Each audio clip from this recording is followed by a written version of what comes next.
I told you! Stamford Bridge under the lights is a different beast. Chelsea have now made it 2 wins on the spin, beating Newcastle United and progressing to the semi-finals of the EFL Cup. So, what happened in this game and why? Let's dive in. Lads, lasses and the rest of the masses, welcome back to the channel. I'm Mono from Mono CFC and this is my post-match tactical breakdown for Chelsea versus Newcastle United. I think that this game could genuinely be a turning point in our season. Not only have we gained a place in the next round, but we've gained some much needed confidence from this win.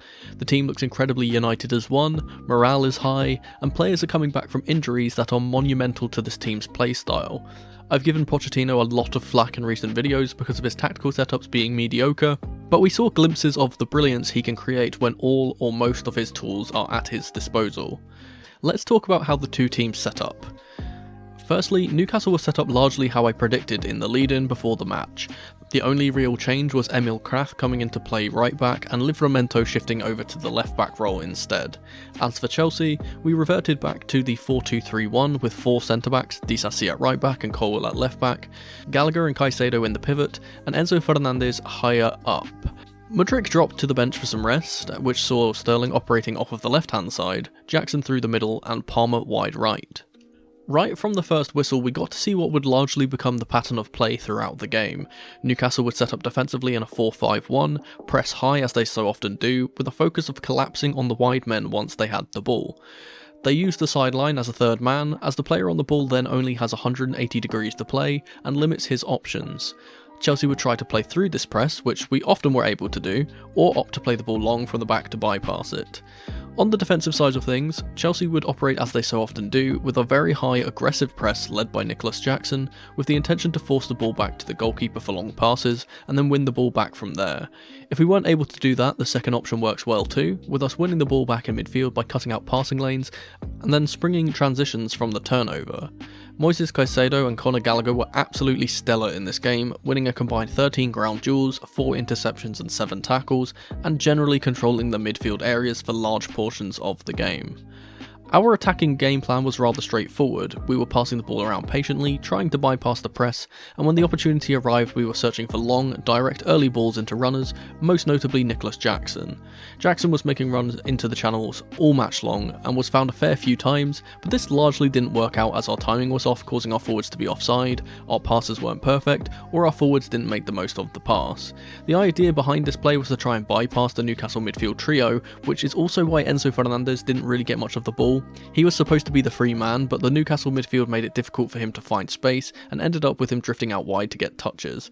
Newcastle largely defended well in this game and he didn't really have much of an impact in his short cameo before he went off. I can't really talk much about Newcastle in this one as they largely sat back and didn't offer much of anything going forward as a whole, but they had their moments in the first half especially, and that was typified by the first goal of the game, which came very much against the run of play.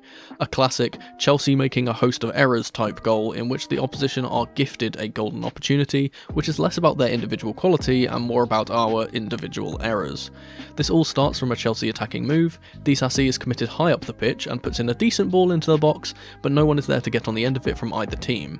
It falls to Levi Colwill on the edge of the box, and this is where the first of a whole host of errors happens. Not only does Colwill make the wrong decision in my opinion, I think he can drive this way with his touch and not turn back, but the decision he does make he executes poorly. His back pass to Caicedo is lazy and not deliberate enough, and sails past the Ecuadorian despite his best efforts to reach it, straight to Callum Wilson. With both of our fullbacks committed high, the counter is sprung, but a 3v1 seems easy enough to defend, right? Well, not if you're a Chelsea defender, I suppose. Thiago Silva backs off the Newcastle number 9, and despite eventually sticking a leg out, never really attempts to get the ball. The ball kindly bounces back to Wilson, but he's closed out by Benoit Badiashile. We all think that this move is over, but instead of passing it back to Petrovic to clear, he tries to turn outwards and gets his feet all wrong, and Wilson collects the ball back and sticks it straight past the Serbian shot stopper with the outside of his boot for 1-0. A totally avoidable goal that puts us in severe trouble as Newcastle are great at holding on to leads. However, this goal actually made Newcastle play a bit more passively throughout the game, especially towards the latter stages of it, and this in part helped us go on and eventually win, which I'll talk about a little later. This goal gave us a little bit more urgency. We had to get back into things, so we started playing faster, and like I said in my preview, this got the Stamford Bridge crowd behind the team more, which spurred the players on to perform more. A brilliant challenge from Thiago Silva gets the crowd on their feet, and from there we started playing much better with the support behind the team. We got a couple of really good chances for Raheem Sterling, one where he placed the ball beautifully through the legs of the defender but it didn't curl enough to nestle in the bottom corner, and the other from an excellent bit of wing play. The ball gets cut back to the Englishman and he shows fantastic composure to not just blast it but to take it away from the defenders and then have a striker cross goal. Unfortunately for us, Bruno Guimaraes did exceptionally well to get back on the line and make the block for his team, and the chance went begging. It was after this where we saw a tactical change from Poch, and not an intentional one either.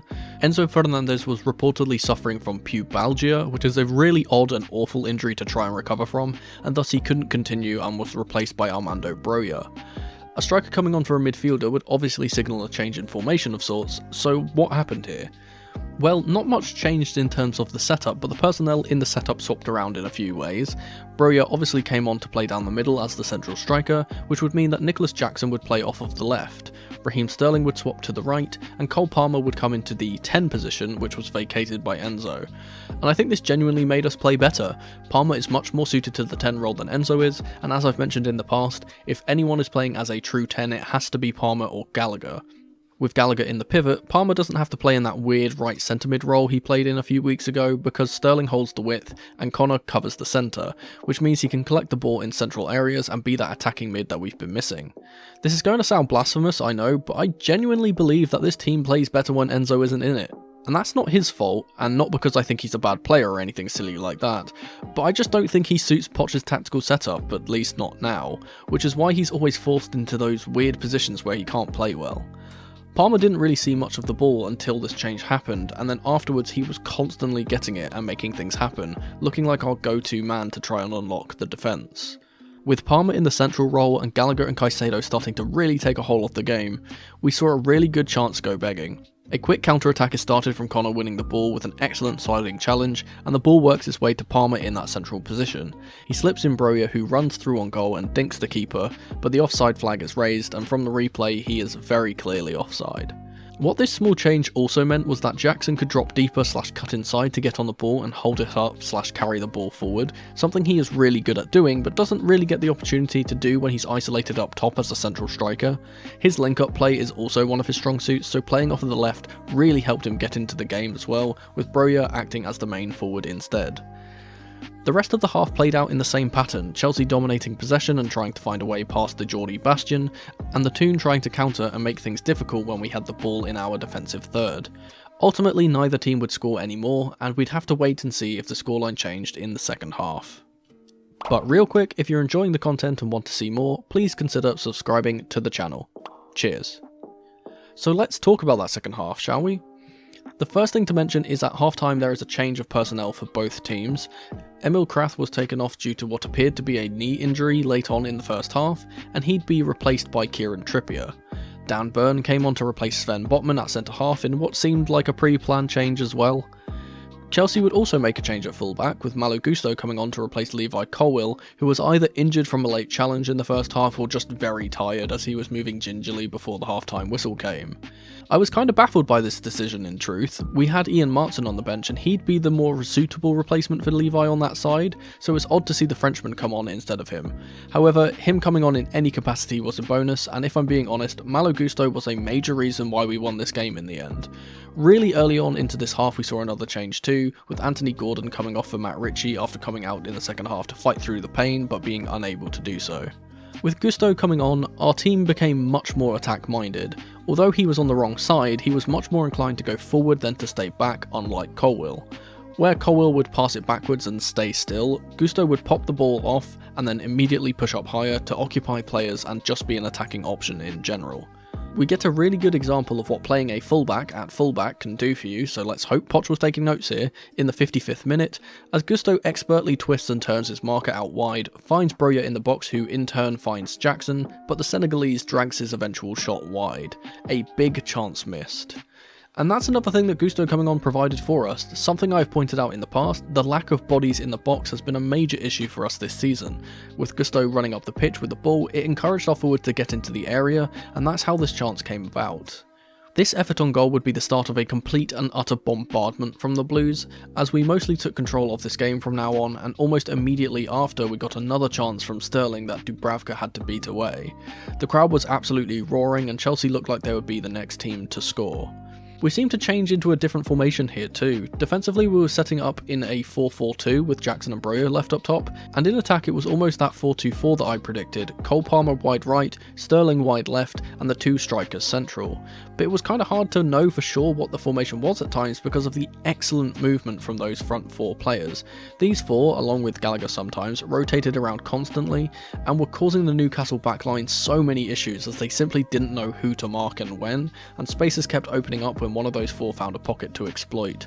Cole Palmer in particular was making things happen, as he'd often drop deep to receive the ball and play a direct ball through the lines to bypass the midfield. I love this 4-2-4 system because it's incredibly attacking, and exactly what we need against these low blocks we keep coming up against. Disasi and Gusto were still playing really high too, and Newcastle for the most part couldn't even think about getting out of their half, let alone actually do it. Georgi Petrovic was the only player in Chelsea's half for around 20 minutes, at which around the 68th minute mark we started to slow down a little tiny bit and would need a new spark from the bench. And what better way to give our team and these fans a lift than to introduce, finally, Christopher Nkunku for his competitive Chelsea debut. He came on for Jackson, who played so well and was unfortunate in truth to be the man substituted. Nkunku would obviously slot into that second striker role on the left, but interestingly enough we saw the return of the system from pre-season almost immediately. This is what we usually refer to as the 3-2-5, but in actuality, because of the defensive nature of Newcastle, this was more of a 2-3-5, with Silva and Badiashile being the only men left back at times. I do find it very funny how Poch's entire game plan revolved around Nkunku and Carney Chukwuemeka, and it returned as soon as one of those two did, as it's been missing since Carney got injured. And we thought that Nkunku was going to have the chance to be the hero, as in the 75th minute we worked the ball out from the back super well from a rare Newcastle attacking move, following a free kick. We end up in a 2v1, Sterling on the ball and Nkunku to his left, and it seemed like the perfect chance for us to get back into the game. However, Sterling does what Sterling so often does, and after a rather great performance in the game and a great run to match, his inconsistency strikes and he overhits the pass unfortunately. This would be his last contribution, as he, as well as Axel Disasi, would soon come off for the pair of Ian Maatsen and Mykhailo Mudryk, which finally saw us playing a formation with all the players in their correct positions. Maatsen would obviously go to the left hand side as well as Mudryk, Gusto would shift over to the right back spot instead of Disasi, and we would have 13 or so minutes to try and salvage a goal and take the game to penalties. With two attacking fullbacks on the pitch now, we could create more clear-cut opportunities from the wide areas, and this was immediately the game plan. Gusto in particular was getting really high up on the right wing position and lofting in crosses, but despite our best efforts, it just never seemed like we were going to get back into the game. We didn't have much time left, and with the large amount of understandable time wasting from the Newcastle players, that time seemed like even less. But we had a fairly decent chance from a Mudryk cross that caused some issues at the back post, but ultimately Conor Gallagher couldn't get on the end of the ball and the chance was wasted once again. There was a late appeal for a penalty for Chelsea, but ultimately it wasn't given. There was a few bad refereeing calls, but Jared Gillett largely reffed this game well in my opinion, despite not having VAR to assist him, and that's saying something since I usually have to rant about the refs in every single one of these videos. Slowly the time ticked down and a lot of the Chelsea faithful started to think about packing their bags and going home.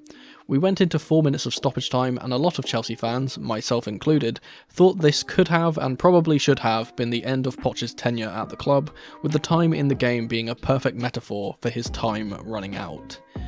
But, like I've said in previous videos, Poch's Chelsea is a team that despite everything, no matter how bad they play or how poor the tactics are, the one thing I will never doubt Poch for is his ability to get these players fighting and to never give up.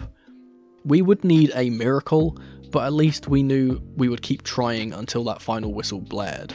And Chelsea would be rewarded for their persistence, their patience, and their perseverance. Because in the 92nd minute, a hero would emerge. A player that I personally have never given up on, a player that has been judged far too harshly by Chelsea fans, and a player that eventually saved us in this game. Kieran Trippier. Obviously I'm joking, his name is Mykhailo Mudryk.